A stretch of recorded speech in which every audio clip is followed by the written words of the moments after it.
Hello everyone, welcome to this session number 11 on hydroprocessing of DEM and catchment delineation as part of the online training program on Introduction to Remote Sensing and GIS using QGIS.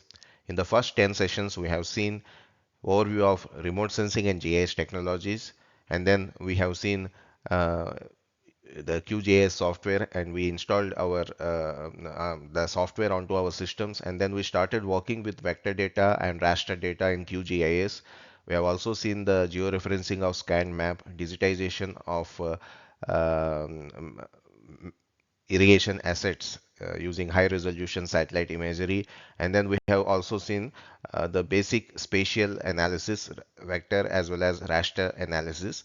Now in this session we will come to specific application of GIS technology for hydrologists, that is catchment delineation. Catchment delineation using any GIS application, it involves identifying and demarcating the boundaries of an area draining to a particular outlet point or pour point on the stream network located on a stream network. Now the DEM which is used as an input for catchment delineation, it may be not be accurate, it may be having many errors. At the time of data acquisition, there may be the DM may have got artifacts.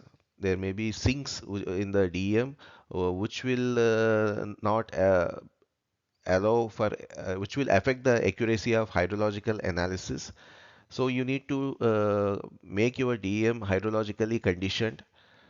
Hydrosheds.org portal, which we have seen in the session on open access datasets, it provides an hydrologically conditioned DEM.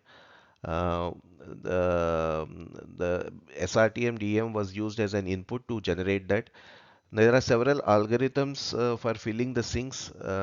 You will come across such algorithms in the tools in the processing toolbox of QGIS under Saga tools and the GRASS tools.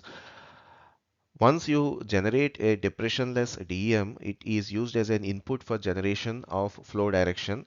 Now, flow direction, again, there are many options which are available. From a pixel, water can flow into the surrounding 8 pixels depending upon the steepness of the slope. If it is D8 algorithm, the water will flow in any one particular of the 8 directions in the steepest flow, in the direction of the steepest descent of the flow, in the direction of the steepest slope. Similarly, there are other algorithms where water will flow in multiple directions. There is a D infinity. There is multiple flow direction algorithm, which may be useful for delineation or stream generation in particular settings. Now, once you have the flow direction, then you can generate the flow accumulation. It is nothing but the number of cells draining to a specific location, the number of cells contributing to the flow, uh, including that particular cell. And once you have this flow accumulation raster, you can decide the threshold for generation of the stream network. Now, in the similar way, you can decide upon the threshold of the stream order for generation of the stream network. Um, if you don't do the thresholding, if you generate a very dense network of streams starting from the first order stream, it will not serve any purpose of delineation other than consuming your resources. So you can accordingly choose a threshold value, and then you generate the stream network, delineation of the stream network based on this threshold value from flow accumulation raster, and then you define a outlet point or the pour point on the generated stream network, based upon your the idea locational context that you collect a pour point from the field an outlet point from a field. It could be a location of a dam, it could be a gas site, it could be a proposed site for for a dam, or it could be a confluence point of a tributary just before it is confluencing with the main river.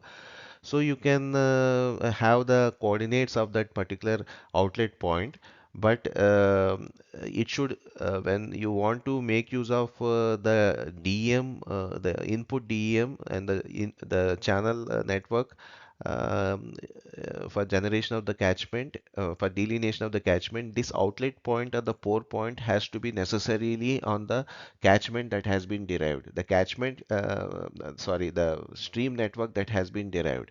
The stream network may not be accurate, but it has to be on, the pore point has to be on the stream network. So for that purpose, we will see how we can capture the coordinates on the stream, and decide the pore point. Um, Even if you have the coordinates of the outlet point, you have to choose the coordinates, the nearby coordinates on the stream, which has been stream that has been generated, and then you delineate the catchment. So this is the general steps or procedure that is involved um, for catchment delineation. In this session, we will be downloading the SRTM 1 arc second 30-meter resolution DEM tiles from USGS Earth Explorer, and we will be delineating the catchment of Bhima Basin. Bhima River is a tributary of Krishna River. You can even use the Cartodem tiles from Bhuvan portal. The procedure will be the same. The source can be SRTM tiles or Cartodem tiles. You can even go for SRTM 90-meter resolution void field data from CGIAR CSI Geo portal, where you have big tiles are there, 5 degree by 5 degree, and almost the entire Bhima basin will be covered by, I think, 2 tiles. It will be enough. The resolution of pixel is 90-meter, therefore your processing will be fast. The catchment boundary delineated will be slightly different from 90-meter resolution SRTM and 30-meter resolution SRTM, but at that level, at that scale, it will not make much difference. So let us quickly go to USGS Earth Explorer portal and let us download the tiles, DEM tiles. So you log in with your credentials. You, in the enter such criteria, you select a geocoder, and the method you select it as address or place, and here under address slash place you type Bhima River and then click on show. Then it will show you the location, some location of Bhima River. You can click to see the in the map canvas. This is the Bhima River, which is this is somewhere in Karnataka, the boundary between two districts of Kalburgi and Vijaypura. Now let me check the river. The point of confluence of the river with the Krishna is in the downstream near Telangana Karnataka border. You can see this is Krishna River, whereas this is Bhima River.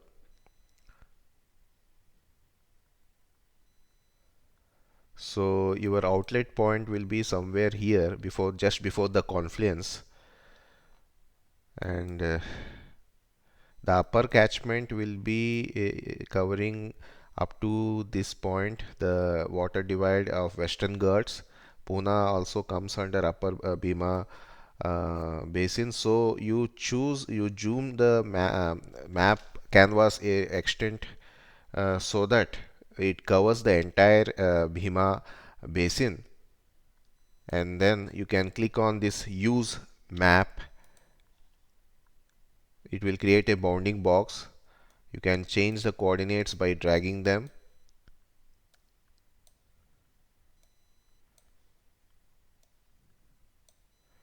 So this is my area of interest. Now I will once you have decided the area of interest, you can generally we go for larger area of interest covering the basin and also the adjoining area. You should never fall short of the basin boundaries.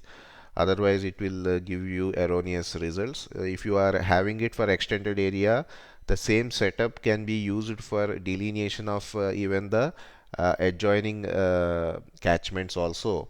Like this west flowing rivers also, for the same setup we can delineate.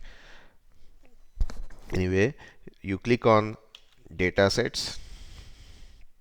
So in the second tab under data sets, you check for digital elevation.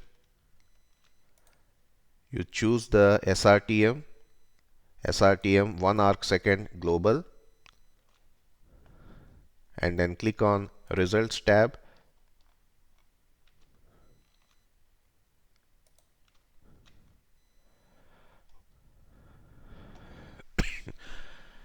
And here you will find about 20 tiles which are intersecting this area.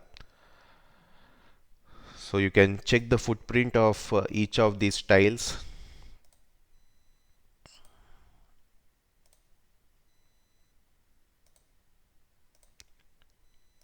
So you can download these tiles by checking this option, and you can download the GeoTIFF format in a GeoTIFF format. I have already done this, and all the downloaded tiles I have kept it in day 4 folder, exercise data SRTM. I have downloaded about 19 tiles covering the entire Bhima basin. So once you complete the downloading of all the DM tiles, you can launch QGIS and you can create a new project and save your project under day 4 solution. You give it the name Bhima Catchment Delineation. Now you can add all the 19 tiles, raster tiles, onto your layer panel. In case if your browser panel is not showing up, you can go to the view option and then check the under panels the browser panel. For ease of access, you can locate your folder containing your data. That is under downloads. We have it under day 4. You can right click on the folder and add it as a favorite, and then you will find the option the folder will be available under favorite, and under exercise data under SRTM. So you can select all these 19 tiles and drag them onto your layers panel.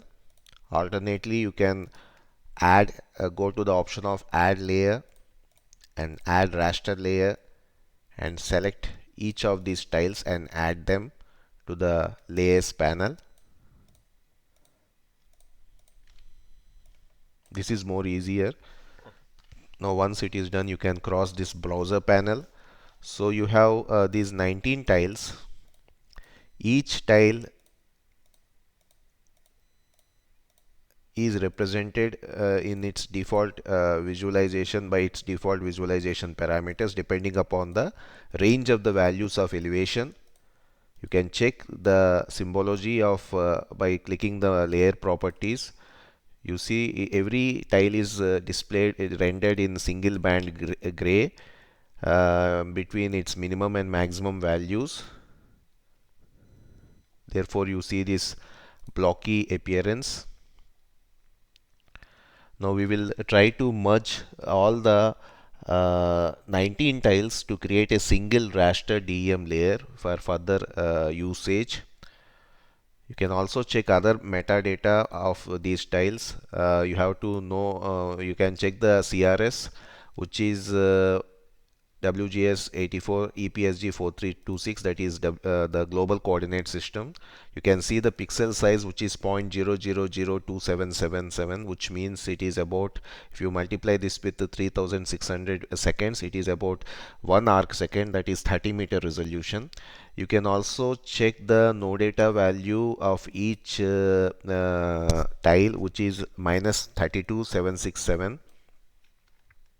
So no data value, we have seen that it is considered wherever the pixel value is this much, it will not be considered for the analysis. Now why I require the no data value? Because if I don't give you the merged layer, now let us come to that. Um, the option for merging the layers will be under the raster, then miscellaneous and merge option. You can access the same tool from processing toolbox, and you search for merge in the processing toolbox. You will find it under GDAL, raster, miscellaneous and merge. It will give you the same dialog box. The processing framework is the heart of QGIS. You will find hundreds of tools which are there, the core tools of QGIS, as well as additional tools from GRASS, Saga.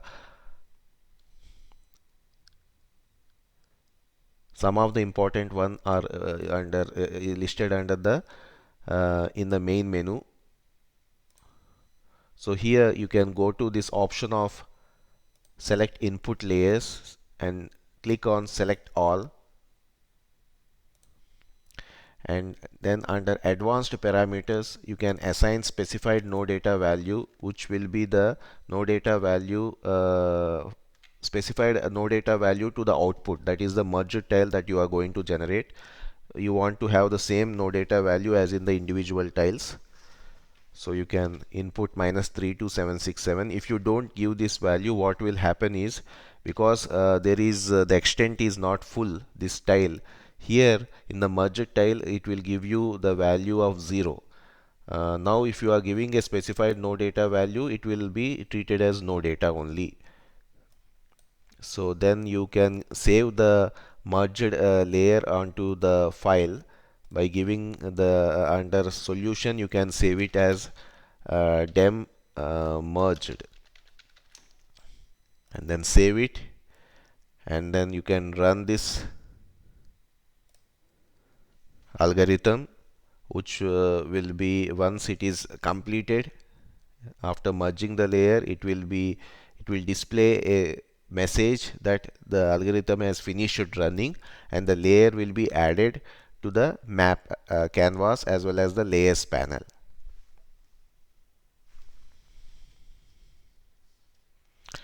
So this is also, this process of merging is also known as mosaicing.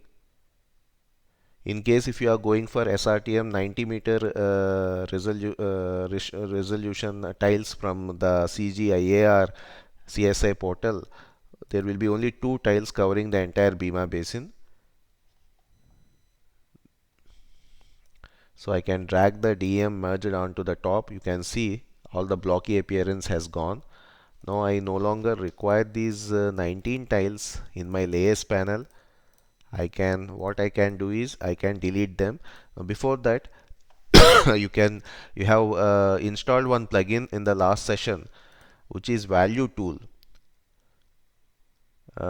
If you check this value tool again, you can simply check the values of the DM merged as well as the any of those 19 tiles.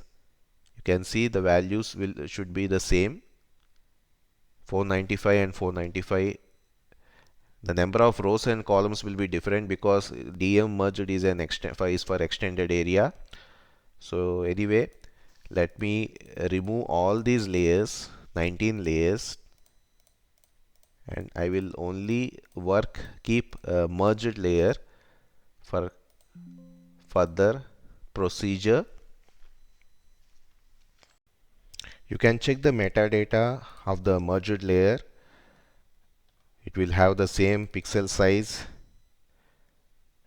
The CRS is EPSG 4326 WGS 84, which is Global Coordinate System.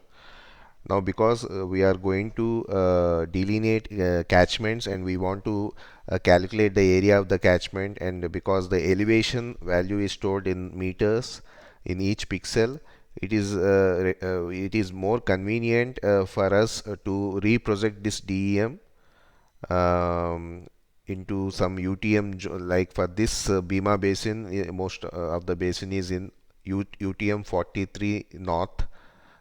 So you can reproject this DEM into universal transverse marketer projected coordinate system that we will do.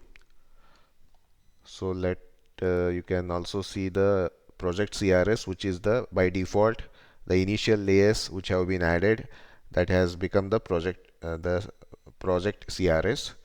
Now for reprojection, we will go to the raster, and then under projections you will find this warp reproject. The same thing, if you go to toolbox and if you search for warp, you will find it under raster projections warp reproject. So you click the warp reproject. Here your input layer will be your DEM merged, which is in the coordinate CRS of EPSG 4326, that is Global Coordinate System. The source CRS, you can give the input. You will find it here, which is the project CRS.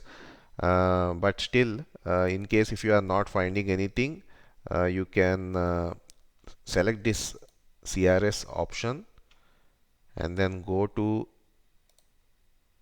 select the option of predefined CRS, and here you can search for the tile.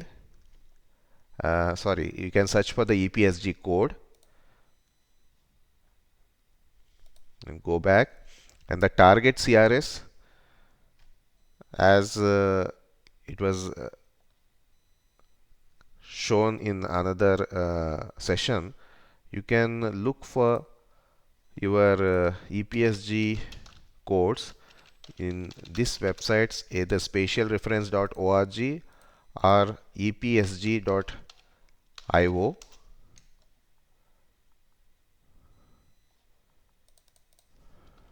UTM 43 north, you can search.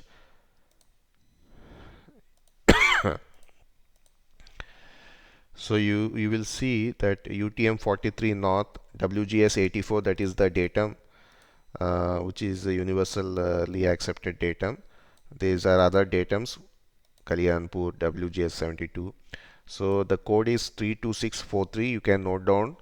And now we will reproject our layer. We can select this again, select CRS option, go to predefined CRS, and you search for 32643. Under projected coordinate system, you will find this UTM universal transverse marketer 43 zone 43N. You select this and go back. Now your source and target CRS are specified. Now the resampling method, you keep the nearest neighbor as it is to preserve the values. Also, it is better to use this nearest neighbor method. And the no data value for output bands, you can give -32767, the no data value. And the output file resolution, you can keep the same 30 meters, and then you can save your layer. If you don't save it, it will create a temporary layer, and then you can save it. So the reprojected DEM, you can save it as save to file as DEM reprojected.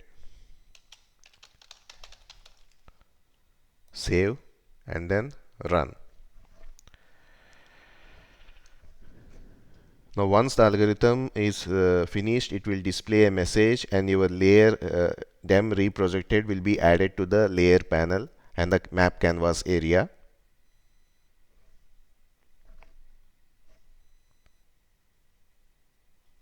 So it has been done.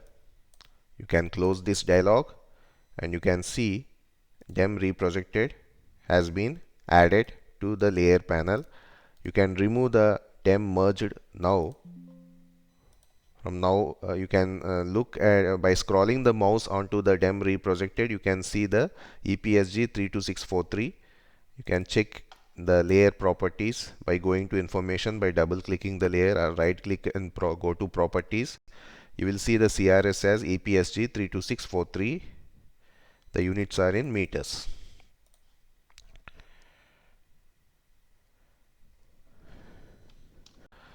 Now your DEM reprojected is in EPSG 32643, where your project CRS is still 4326. You can change it by clicking here, the right bottom corner, and then you can click you can search for 32643 in the filter and select the WGS 84 UTM zone 43, and then you can apply. You can see it your merged tile has slightly changed due to change of this project CRS. So you are aware that on QGIS has on-the-fly projection facility. So even if two layers of different CRS are being added, it will for visualization purpose, both layers will be overlaid on top of each other and they will match. Where, however, the values stored inside each individual layer, nothing will be changed. The CRS, its CRS will remain the same.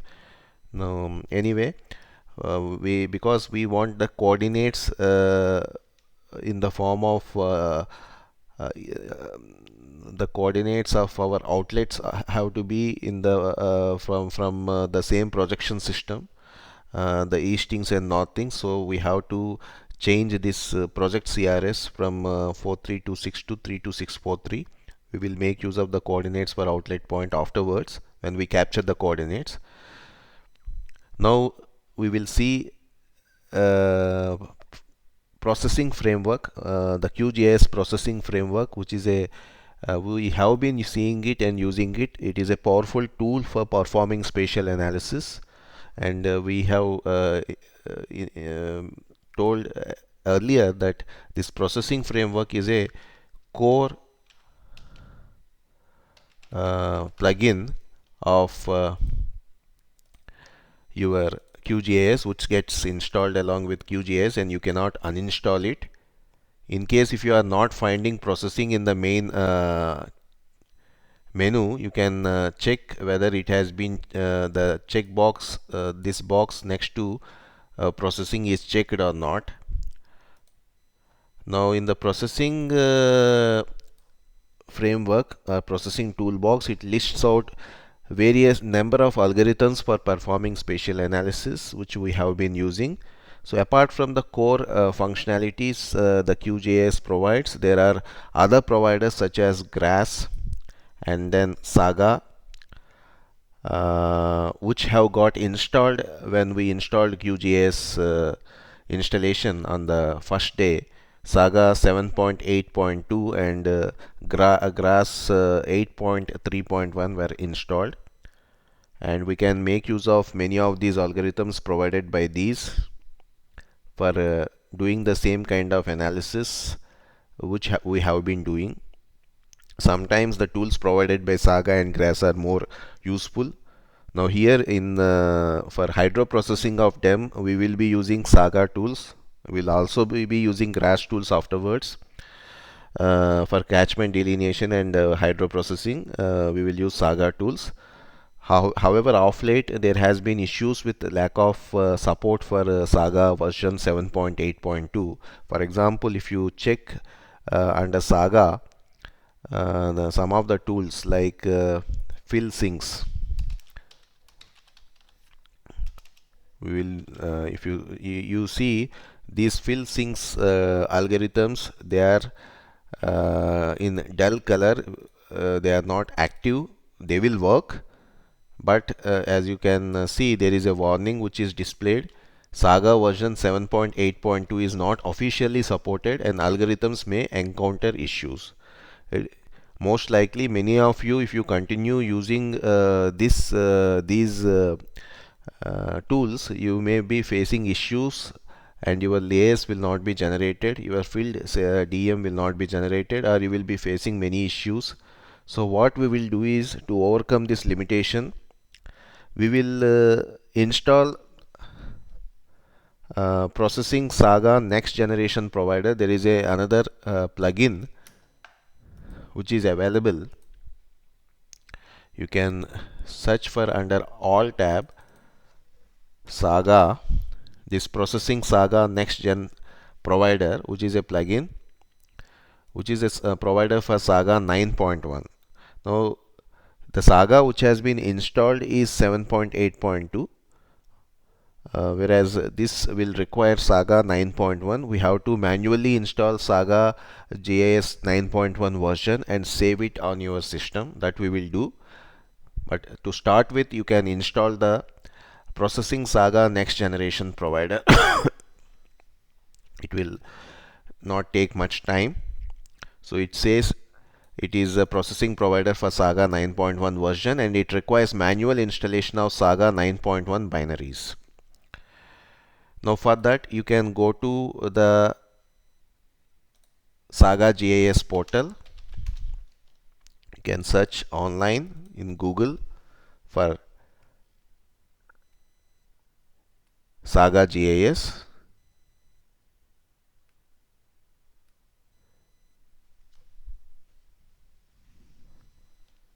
And then you can go to this URL of saga-gis sourceforge.io.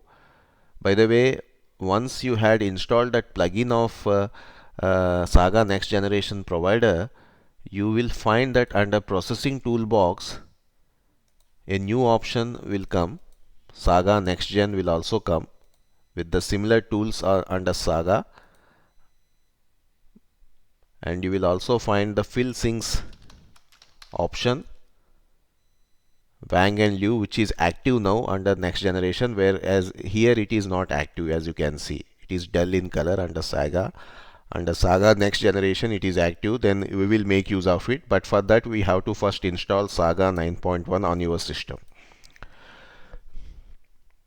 So you go to the URL saga-gis.sourceforge.io and you click on downloads option here on the left side panel.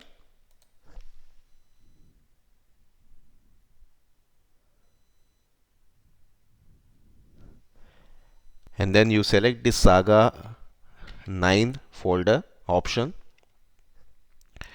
So we have to look for Saga 9.1.0 as the plugin of next gen provider supports this version. And here if you see, we have to install the binaries as the plugin documentation has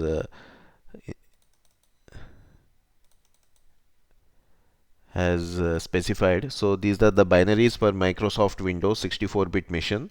You have to install this Saga 9.1.0 underscore x64.zip. This file you have to install.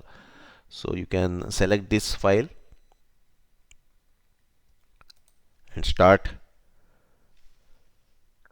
downloading it onto your system. So it is getting downloaded as a zipped file.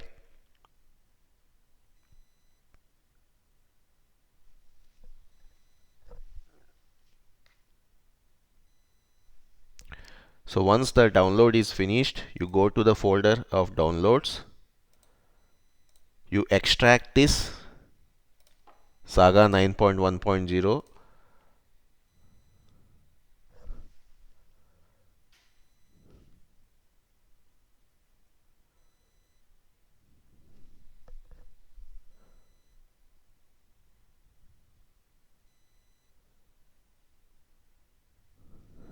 Once it is extracted, you can keep it in a specific location of your system.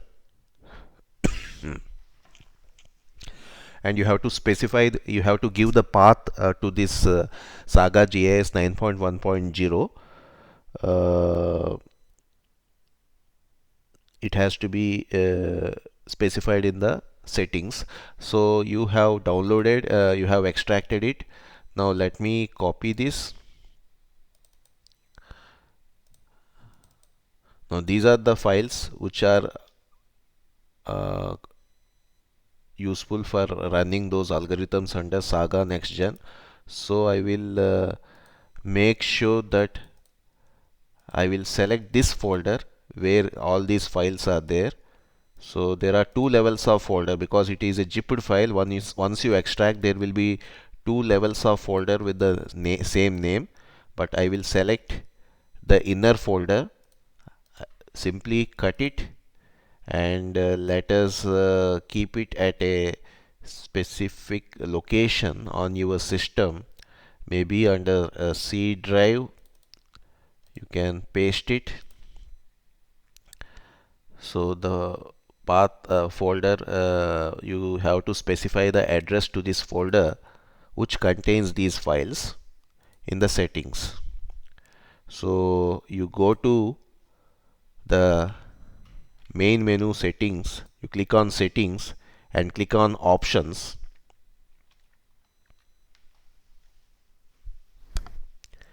and then you click on processing. The left side you will find this processing, and there you can check the providers. So the provider, in case the Saga provider is listed here, you can uncheck the old Saga and you can check all the options to enable Saga next generation, SAGA-NG. If you are seeing only SAGA Saga, you can uncheck all the boxes, and then for Saga and next generation you can check all the available. You can enable the Saga import and export optimizations, and here you can specify the Saga folder here by double clicking here, and you can browse it. You have saved it under C drive in my case here, and I can select this folder. So you have to specify this path in the settings next to Saga folder under Saga next generation, inside the providers option under processing in the settings. So go to settings, select the processing, go to providers, you will see Saga next generation, you check all the boxes and you specify the Saga folder.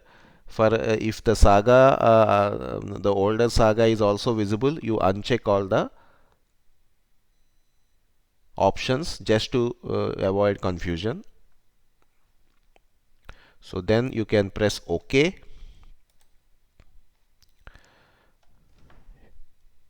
You can do one more thing. What you can do is, because it is no longer supported many of the tools, what you can do is you can go to plugins, go to manage and install plugins. You can uncheck this Saga GIS provider, whereas you keep the processing Saga next generation provider active. So if you go to processing toolbox, you will no longer find Saga, you will only find Saga next generation and the many of the algorithms under Saga next generation. So in this way you have to set up your system for making use of the Saga tools without facing any error. That you have to follow these steps.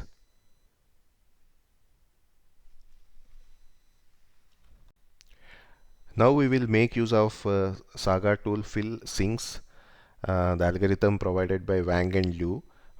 Go to main menu of QGIS, click on toolbox, and you can search for fill sink. So you will have these multiple algorithms which are available. You can select this fill sinks Wang and Liu, double click it, it will open a dialog box. You can see the documentation of this module fill sinks Wang and Liu. If you do a Google search, it will open the Saga GIS module library documentation. Here you will find that this module uses an algorithm proposed by Wang and Liu to identify and fill surface depressions. It not just fills the depressions, but it also preserves the minimum slope gradient and thus the elevation difference between cells. So this one optional parameter, minimum slope, is very crucial. The value that you provide it makes a lot of difference. If you in case if you are using LIDAR data for large data sets, you can go for another algorithm which is available, like fill sinks XXL, that can be used. Whereas for this SRTM we can go with this tool, and you can select the minimum slope. As you can see, minimum slope gradient to preserve from cell to cell, this optional parameter. The default parameter is 0.1. You can further decrease it. You can take it to 0.001. The least value that is possible is 0. If you select 0, then the sinks are filled up to the spill elevation, which results in flat areas. So let me go back. You in this you dialog box, you can select. You have to select, because there is only one layer that is active in your layers panel, that is automatically selected. The DEM reprojected has to be your input elevation layer, input DEM, and then the minimum slope you can change it to 0.001, and then you can save the filled DEM after filling of sinks to the file by giving it the location. You can save it as dem underscore filled. As you can see, it is being saved as .sdat file, which is another format of raster. You keep it as it is, and it will also generate flow directions raster after filling of sinks, and also watershed basins. Watershed basins, by automatically it will delineate some basins which may not be of much relevance to you, because the outlet point is being selected randomly. You don't require these things actually for the moment, but still you can keep them. They will be generated as a temporary layers, and then you can remove them. So you can now, after saving the filled DEM onto your folder, save to onto your file disk, you run this algorithm. Kindly follow the steps as it is, because these tools have been facing some issue. So if you don't if you miss any of these steps, then you may not be able to generate these layers. Some error may come. So this algorithm is running. It may take some time. This is filling the sinks using the parameters that have been provided.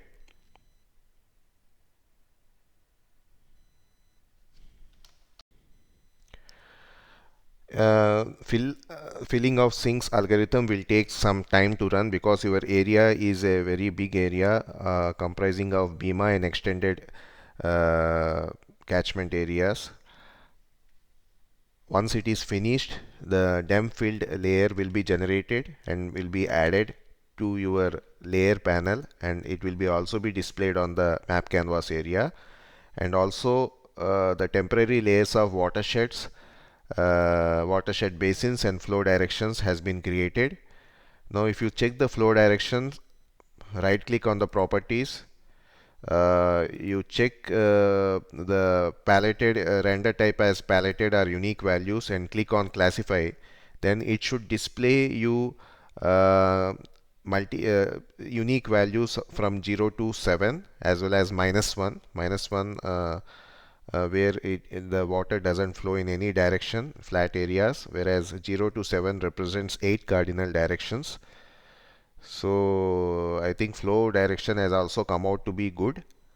Anyway, we will not work on flow direction at this point. And you can also check the watershed basins. A temporary layer has been generated. Here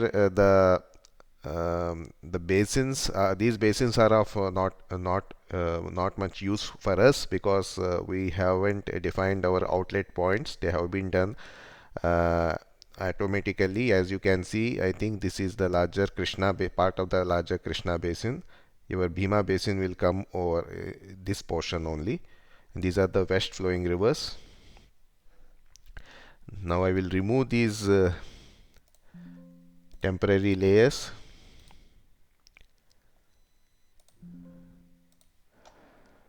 I will also remove the DEM reprojected.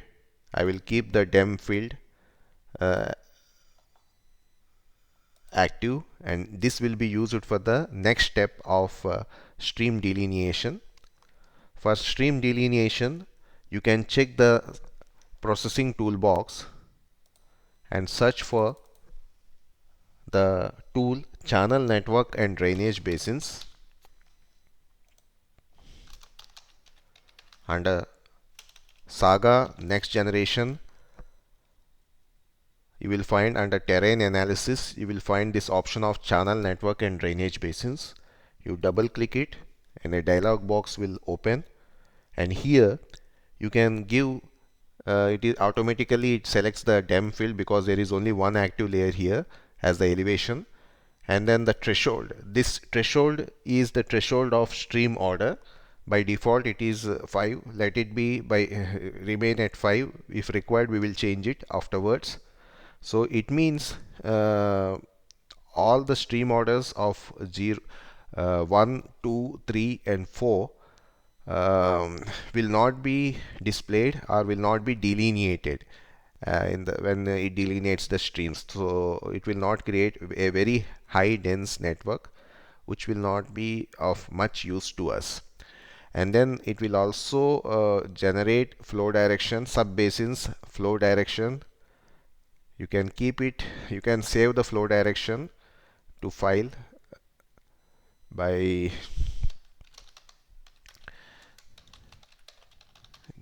giving the name. You can also flow connectivity, then stroller order, drainage basins and channels is what is very important for you, because it is you have to define your pour point or outlet point on these stream network channels. So you can save it as channels.shp. This is a shapefile, and remaining things you don't require. Drainage basins, junctions, you can uncheck them. You can keep the channels, you can uncheck the drainage basins. Stroller order, you can keep it or you can uncheck if it is not required for now. Flow connectivity also. So you can keep the sub basins, flow direction and channels checked and remove everything else. You can save the flow direction and channels onto your disk, and now you can run this algorithm. Again it will take some time to run.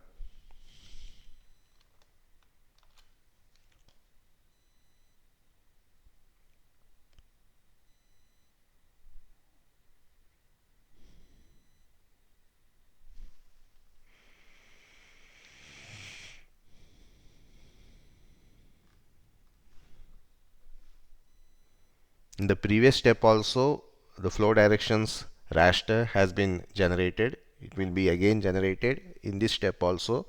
We are more interested in generating the channels shapefile layer. We will change the symbology of the channels layer, and then we will match the channel network with the base map, and then we will identify the point of confluence of Bhima river with Krishna river, and then we will select the pour point or outlet point. So it will take some time to run this algorithm. Let it run. The channel network and drainage basins algorithm has taken around 7 minutes 23 seconds on my system for completion, and then the layers have been generated, the channels layer as well as flow direction layer. There is some error which is showing for Python error. You can neglect for the time being, and now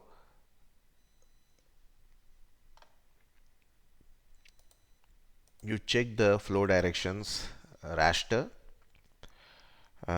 You can change the visualization parameter by right clicking the flow directions raster, go to properties, check symbology. Now the render type is single band gray. You can change it to paletted or unique values. As you know, flow directions vary from 0 to 7 and then -1 for each pixel, and you click on classify. So here it is from 0 to 7, the and the level pixel is represented by the value 255. So you can apply it. You can check the flow direction grid.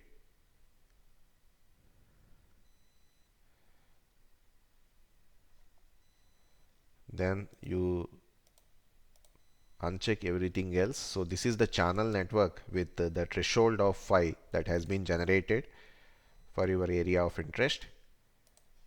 Now you cannot make much out of this channel layer.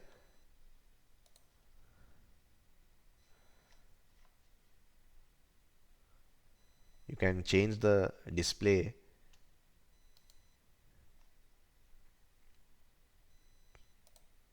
by going to properties, go to symbology.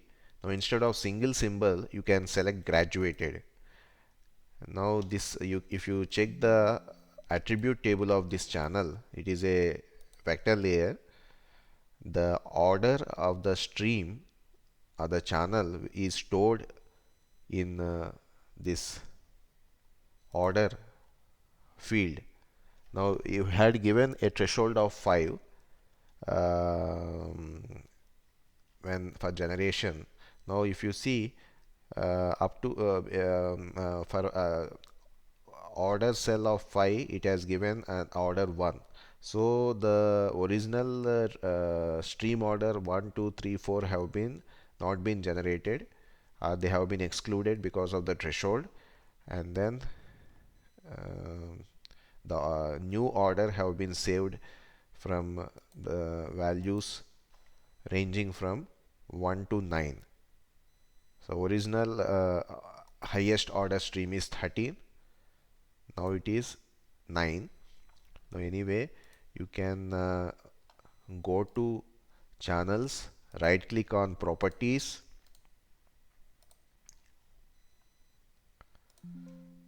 go to symbology, and here instead of single symbol, you select the graduated and you display the graduated symbology using the order which varies from 1 to 9.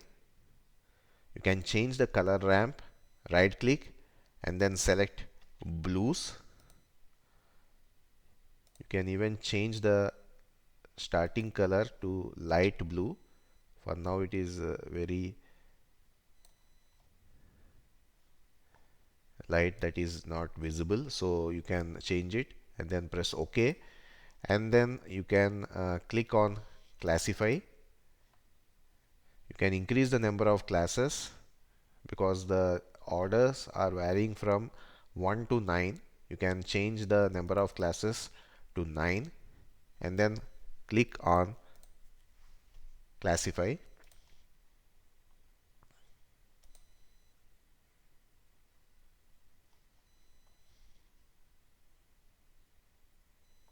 Now then you can apply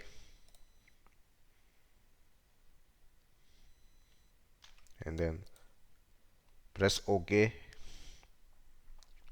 So this is the channel network. The greater the order of the stream, the thicker will be the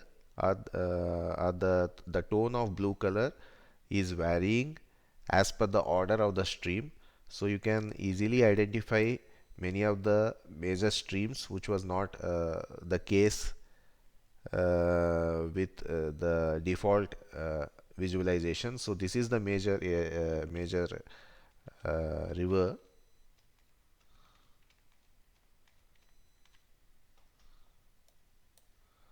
So these are all other. You can see. You can check the value of the stream order by clicking on identify features.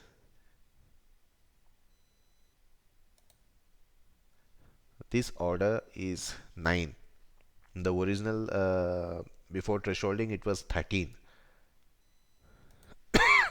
So if any two streams of same order are merging, the resulting stream will have the next level stream order, which will be increased by 1. And if a stream order of 9 is merging with a stream order of with order 8, the resultant stream will be of order 9 only. However, if two equal order streams are merging, then the resultant stream will have the next higher order. This is how the Stoller order or the stream order is defined. So anyway, let us come back, zoom back. So in this way you can change the channel symbology and you can identify your channels. Main channels you can identify. You can even add the base map from your web option, quick map services, and then you check Google satellite as a base map, and also Google roads or OSM standard as a base map. Now you can check by changing the transparency levels. You can uncheck the Google satellite. You can see that your channel, you can verify your channel network that has been derived. Now wherever there is a water body, you will find that your channels are in straight lines, which is because the due to lack of information on elevation or water bodies. You can go to Bhima river.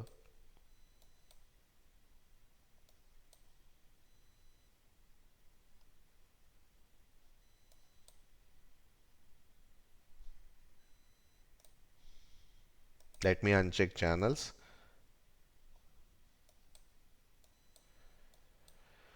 So this is the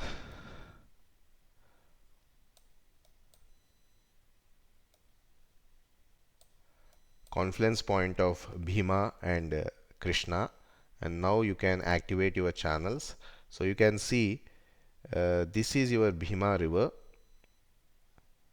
the thick one, and this is the Krishna, and the point of confluence is somewhere here. And if you want to generate the catchment area of Bhima river, you have to select your confluence point somewhere here before it merges with the Krishna river.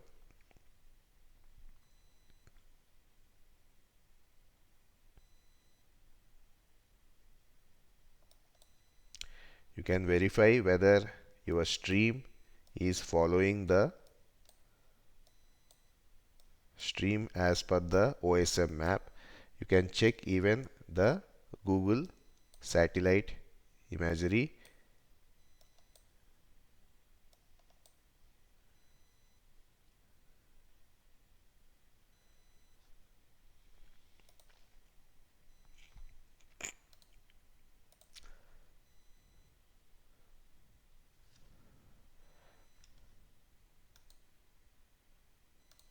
Now in the next step, we will try to identify the our outlet point, and then we will try to generate the catchment area. In order to get the actual coordinates of the pore point on your channel network, you can make use of a plugin, coordinate capture. You can install by clicking on plugins, manage and install plugins. You can search for coordinate capture. You will find this coordinate capture plugin, which captures the mouse coordinates in different CRS. While connected to the net, you can click on install plugin button, which will be installed, and then you will find the option of coordinate capture under vector main menu.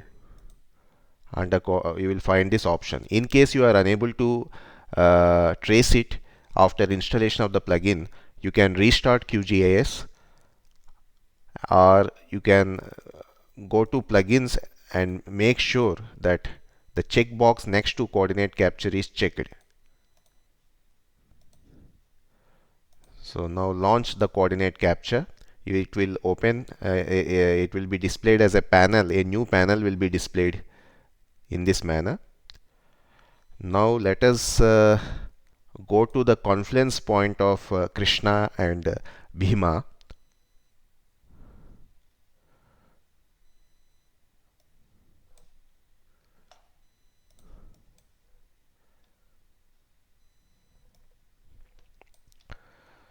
So this is Bhima is coming in this direction, and this is Krishna. The confluence is somewhere here. So you can look at the channels that have been generated. So this is Bhima, and it is merging with Krishna somewhere here. You can just select a point upstream of this and zoom to the maximum extent possible.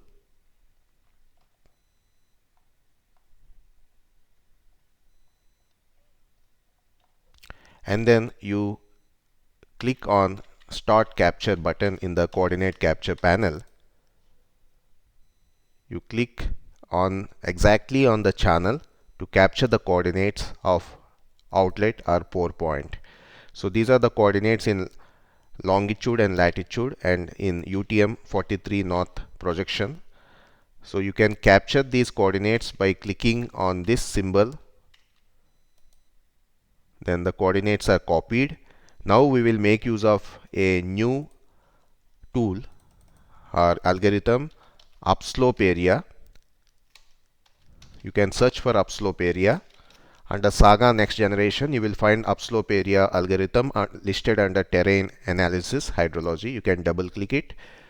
Here you can in the dialog box you can copy your coordinates which are copied. You can paste your coordinates which are copied from here, and then remove the y coordinate. Similarly, you can copy the coordinates and remove the x coordinate. So you have pasted the x and y UTM coordinates, and then elevation you have to choose DEM field, the field DEM, and then the method default is multiple flow, but for the flow direction it uses deterministic 8. We have been using deterministic 8, and then you can skip saving to the disk, let it remain a temporary layer, the upslope area, and now run. Click on run. Now this algorithm will take some 5 to 10 minutes time for running and creating the upslope or catchment area. So let it run until it is finished. Once the upslope area algorithm runs and the layer of upslope area is generated, raster layer is generated.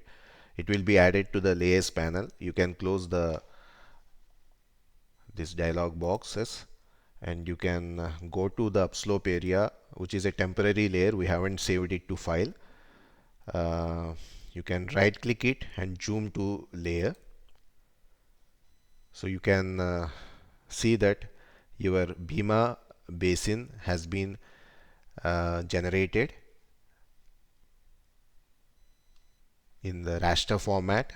Now what we will do is we will try to polygonize it. We will convert it into a vector, and then we will calculate the area of the catchment. So you can go to the option of raster and then conversion, polygonize, and then click on this. The input layer will be the upslope area, and don't change anything else. Then you can save it to file, the vectorized file. You can give it the name Bhima catchment and save and run.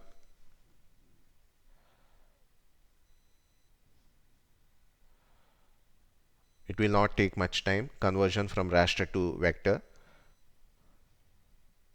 Once it is done, it is added to the layer is added to the map canvas as well as layers panel. You can change the symbology by right clicking and properties. You go to the simple fill and make it transparent fill by checking this option and checking this.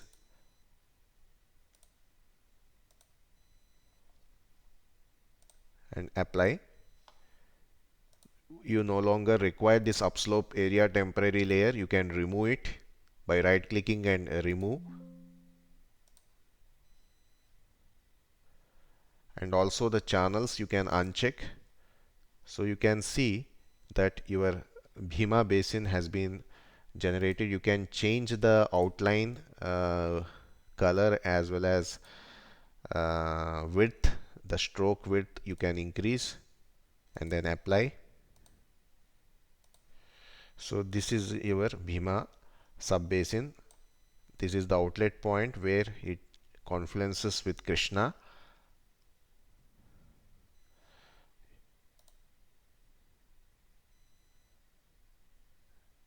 You can clip the channels up to the extent of the Bhima basin.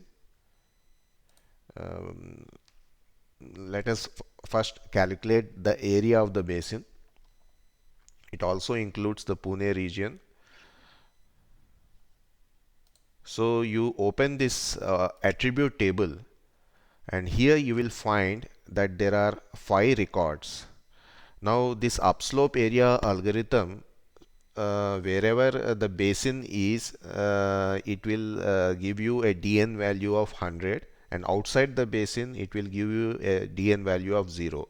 But there should be ideally only one record having a DN value of 100. In my case, I am finding some 5 entries. In your case, you may be finding different number of entries, even single entry, depending upon where you are choosing exactly the pour point. You may be choosing a just 1 point above and below that, then also it may change. So what you have to do is you have to check which of these records corresponds to your Bhima basin. So as you may remember, in the when we are dealing with the vector attributes, whenever you select any attribute, it will highlight the layer in the map canvas area. So if you check this first record is not being highlighted, second no, third one, fourth, fifth. So the fifth one is the actual Bhima catchment, whereas the remaining, because of some topology error, some error, there may be a small pixel which was considered to be the part of the basin, which may not be visible here, but you can remove it. We can remove all these 4 records and retain the fifth one. So to remove it, you can just go to the toggle editing mode by clicking this pencil and you can select each of these records, first 4 records, and click on delete selected features and then press S. So again you open the attribute table, you continue deleting,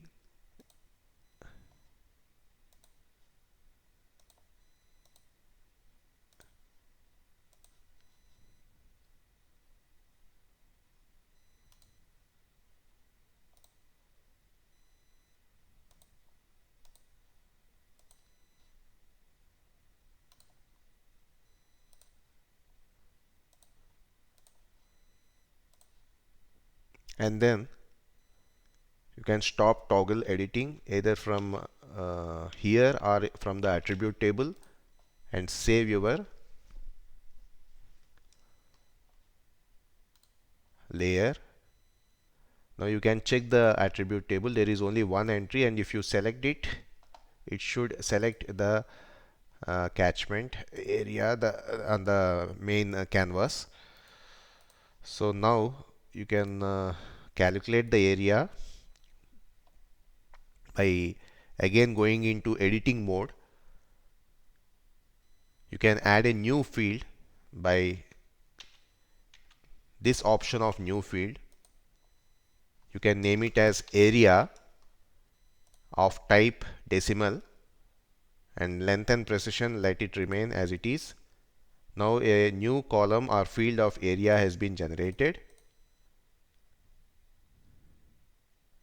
You deselect all the features. Now we will populate this column with the area by using its geometry. For that you can open the field calculator while in editing mode is on. You open the field calculator. Here you can check this option of update existing field instead of creating a new field. If you check this update existing field, you can check the area. So you want to update the area, an existing field. With what you want to update? You want to update with the area of that feature. Now area of that feature can be calculated by inbuilt function, which you will find under geometry. You will find this dollar symbol area. If you just select it, it explains, means the documentation will tell you that it returns the area of the current feature. So you can double click it into the expression box, and then you have already selected update the existing field area with this expression, and you can click OK. In case if you want, now the area will be in square meters because our units are in SI units.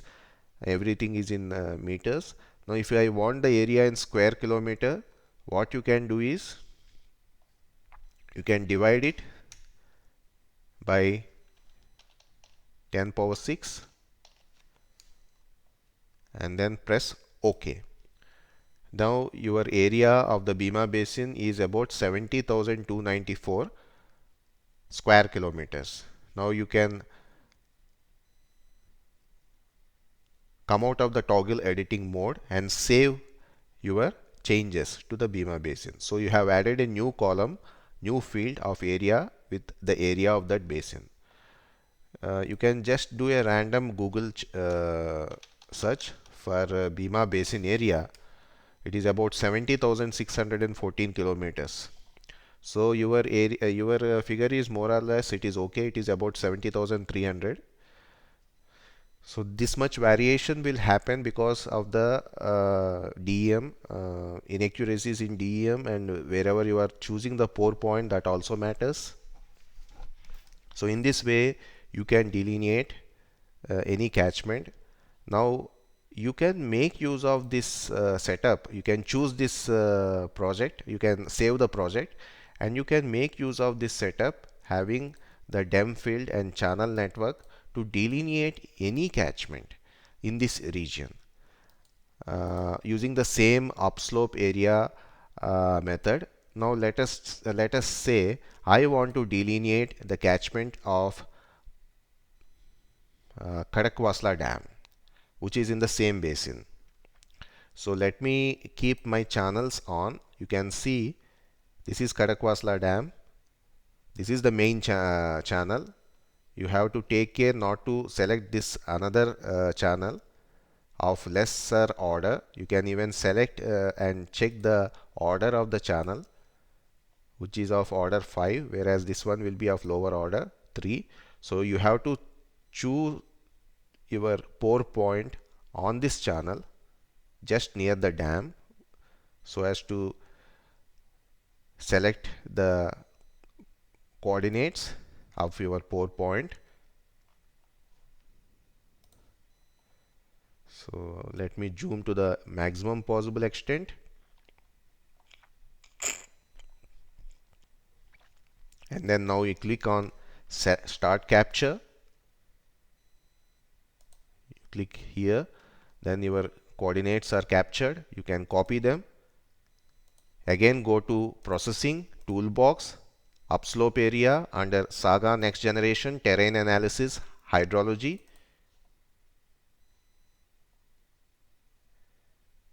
Where you can copy your x coordinate and y coordinates. Choose the elevation as DEM field and the method as deterministic 8, and then you run.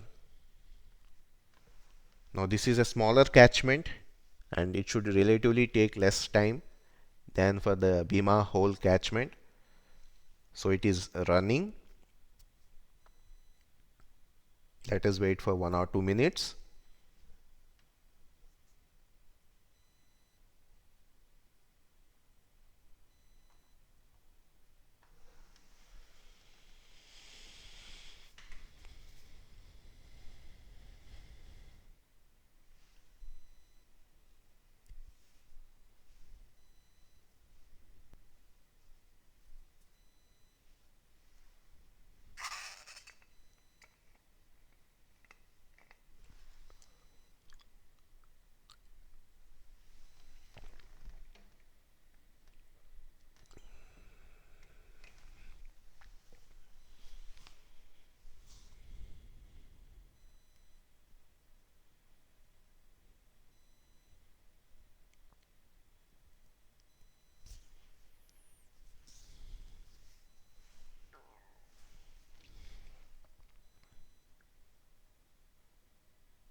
You can see the status of execution of the algorithm.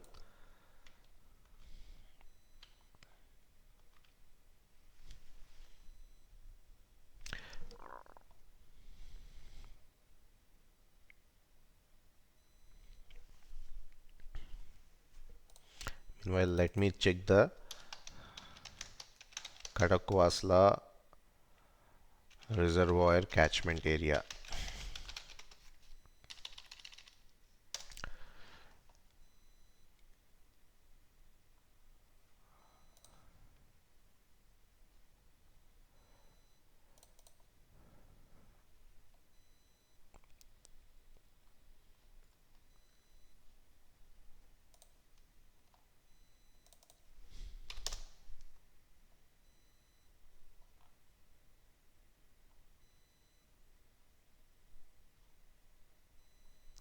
I think it is about 14,800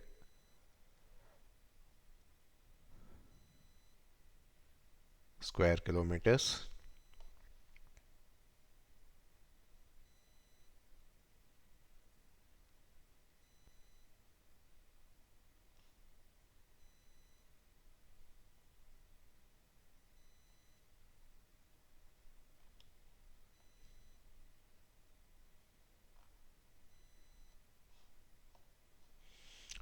Meanwhile,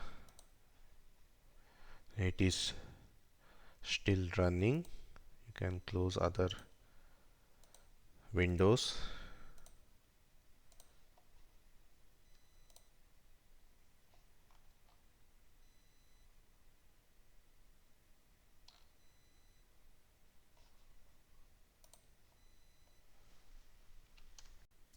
It has almost taken the same amount of time.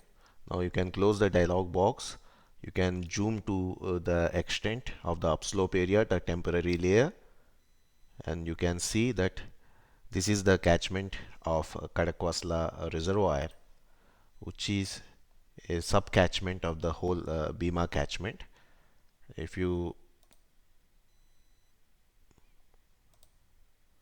as you can see, both the boundaries are coinciding here. You can polygonize this upslope area by going to raster conversion, polygonize raster to vector, keep all the options as it is, and then you can save it as Kadakwasla catchment.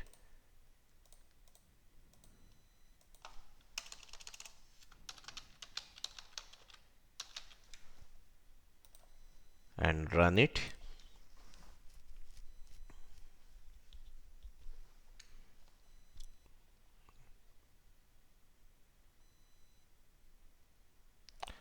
Then once it is done, again you can go back. You can remove this upslope area raster, temporary raster layer. You check its Kadakwasla catchments attribute table. There is only one record, and if you select this record, you should be able to see in the map canvas area the catchment has been selected. Now let us calculate its area by going to the attribute table, go to the editing mode, add a new field.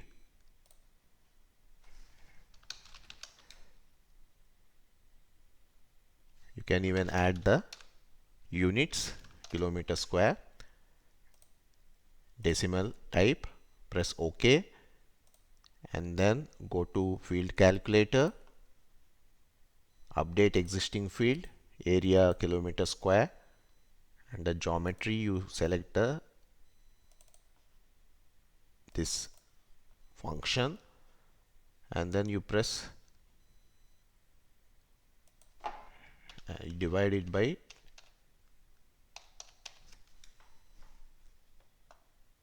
10 power 6. Yeah, and I think the realistic area is this one, 544 square kilometers. You can save your changes, and then you can look for Kadakwasla catchment area 540. It must be somewhere mentioned in the salient features of the dam somewhere. You can have a look, but it should be reasonably good.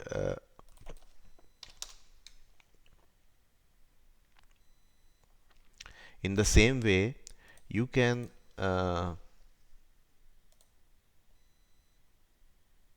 making use of this layers channel. In this whole extent of this, there are so many dams in this region. You can calculate the catchment, you can delineate the catchment for any of the dam, any of the point, by selecting simply the pore point on the channel and then using the same upslope area method. You have set up this project. You can save it. You can use it for delineation of even a minor catchment. If you want to have a minor catchment, you have to go to the channel. So if I select my upslope area somewhere over here, the pore point somewhere over here for this small stream, it will create the catchment for this area. In this way, you can make use of this tool for calculation of any for delineation of any catchment. As per this document, which is available on the WRD Maharashtra portal, the Kadakwasla catchment area is about 502 square kilometers. So it is reasonably good. Our estimation, as per the delineated catchment, the area of the catchment was 544 square kilometers. That's all for this session on hydroprocessing of DEM and catchment delineation. You can follow the same set of procedure for delineating catchment of any water resources project or gauge site or any tributary. You can make use of COTODEM tiles as well as SRTM tiles and follow the same set of procedure of using the upslope area tool under Saga. There are other ways of doing the delineation, the grass tools are available. There are external modules like PC raster and white box tools which can be used for delineation. Once you set up a QGIS project with field DEM and channel network, you can choose any outlet or pour point on the channel network and delineate any catchment in the given extent. By choosing the lower threshold, we can generate a denser stream network, and then therefore the possibility of even delineating a smaller order stream is also exists. So keep exploring. We will meet in the next session for mapping of land use land cover mapping using semi-automatic classification plugin. Thank you.